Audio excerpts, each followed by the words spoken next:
Radio চারাবেলা সব বজাতের এক বজ্জাত, সব ভাদের মার এক ভাদের মা। খবর পড়ছি সন্টুর মার হাতের বুয়া, আমি উসমিয়া তুয়া। খবর প্রচারিত হচ্ছে কালুখালী বিশুটি গাছ সেন্টার থেকে। প্রথমেই শিরোনাম, আকাশে মশামাছির সম্মেলন, নদীতে পানি সংকট, ইন্দুর বান্দর সেন্টার কলেজ অনশন ধর্মঘট। এবার পিঁপড়ার সঙ্গে হাতির যুদ্ধ, অগ্নিদগ্ধ চন্দনা নদী, অবশেষে আবহাওয়ার সংবাদ। এবার বিস্তারিত।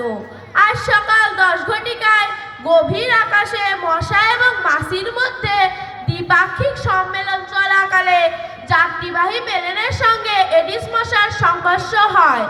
এতে প্লেনে থাকা 350 জন যাত্রী অগ্নিদগ্ধ হয়ে মৃত্যুবরণ করেন।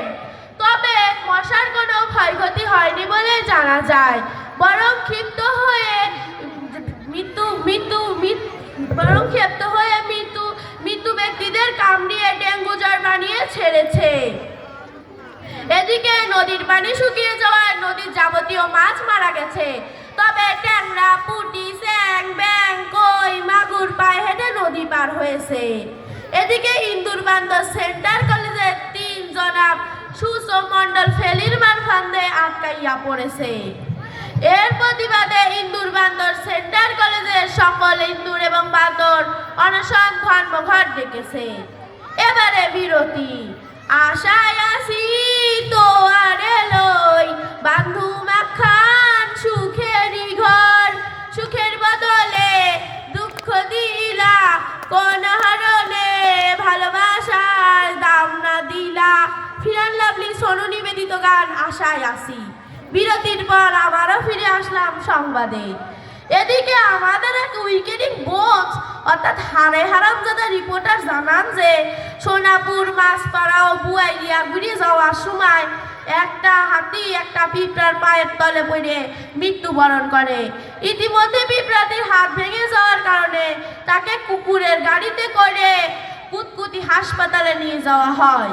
হাসপাতালের ডাক্তার জানান যে কিছুদিনের মধ্যেই পিঁপড়াটি সুস্থ শরীর নিয়ে পটল তুলবে।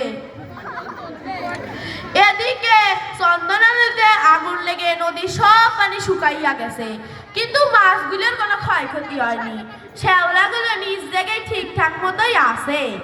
আমাদের সন্টু মিয়া জানান যে পাশের গ্রামের পক্ষ থেকে 5 কেজি কেরোসিন ও 5 কেজি পেট্রোল চন্দনা নদীতে দেওয়া হবে, যাতে অগ্নিকাণ্ড আরো ভয়ঙ্কর রূপ ধারণ করে, এবং মাঝখানে একটি বাঁশের সেতু ব্যবস্থা করা হবে, যাতে নদীর কুটি কুটি মাছগুলো পায়ে হেঁটে বাঁশের সেতুর উপর দিয়ে নদী পার করিতে পারে এবং নদীর মনোরম দৃশ্য দেখতে পারে। ধন্যবাদ।